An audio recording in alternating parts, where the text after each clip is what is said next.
এই জন্য একটু বেশি করে ফেলাইছে, কারণ এমনি তিনি ভদ্রলোক, জেন্টালম্যান, তাকে খুব বাংলাদেশ মানুষ খুব ভালোবাসে।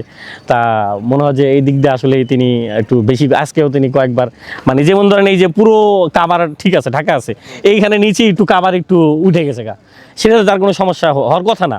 আমি দেখি তো খেলোয়াড়রা খেলে, তারপরেও হ্যাঁ দেখি যে বলে যে ওই যে কাভার উঠে গেছে, সরে গেছে গা। আসলে এটা ক্রিকেটে অনেক সময় এটা হয়, মানে তার দেশকে কিভাবে সেভ করা যায়, তার দেশকে কিভাবে জিতানো যায়, এটা সে সবাই চেষ্টা করে, কিন্তু মাঝে মাঝে একটু বেশি হয়ে যায়। 72 ঘন্টা ময়েশ্চার লক সমৃদ্ধ লিলি বডি ওয়াশ, শিয়া বাটারের গুডনেস স্কিন রিপেয়ার করে রাখে সফট ও গ্লোয়িং। শান্তর ক্যাপ্টেন্সি আসলে দুর্দান্ত।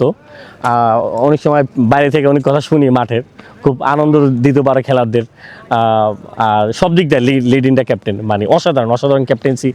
আর মানে কখন কোন কাউকে বোলিংয়ে আনবো, মানে দুর্দান্ত শান্তর ক্যাপ্টেন। মানে আমার মনে হয় যে আমি চাইবো যে আসলে সবাইকে ছাড়াই যাক ক্যাপ্টেন্সি।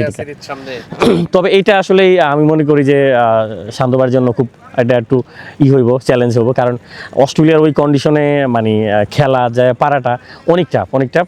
আমরা আসলেই মানে জিতা তো স্বপ্ন দেখি, তারপরে মনে হয় যে যদি দুইটা ম্যাচের ভিতরে একটা যদি ড্র করতে পারে, আরেকটা যদি মানে জিতাটা টাফ। তবে যেভাবে খেলতেছে বাংলাদেশ ক্রিকেট, আমাদের নাহিদ রানা, আমাদের শরীফুল, আমাদের তাসকিন যেভাবে বল করতেছে, আমার মনে হয় যে নাহিদ রানার বলটা ওখানে আরও বেশি কাজে লাগবে, কারণ যেই উইকেট, বাউন্স উইকেট, রানা মনে হয় ওখানে আরও প্রতি ম্যাচে মনে হয় 4-5টা উইকেট নেবে।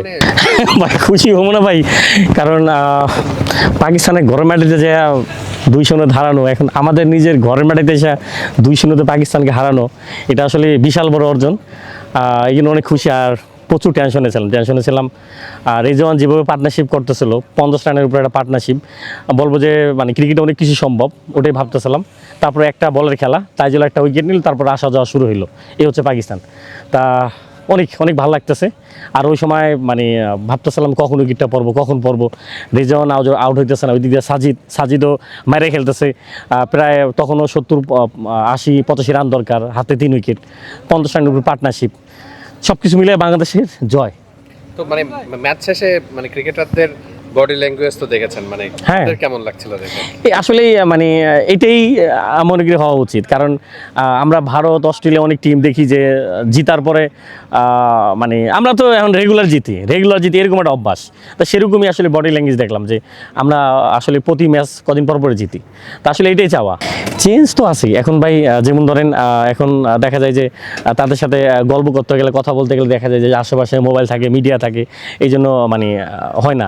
আর আগে যেরকম দেখা যেত সাকিব ভাই, তামিম ভাই, মুশফিক ভাই, তারপর হচ্ছে এরা একসাথে বসে থাকে, পাশে দাঁড়ায় থাকতাম, বসে থাকতাম, এই যে সাংবাদিক থাকতো, এত গল্প করতো, এত কথা বলতো, সামনে কোনো মোবাইল ছিল না, কোনো ভিডিও ছিল না, কোনো ভয় ছিল না, রিল্যাক্সে তারা মন খুলে কথা বলতো, এত সুন্দর কথা বলতো।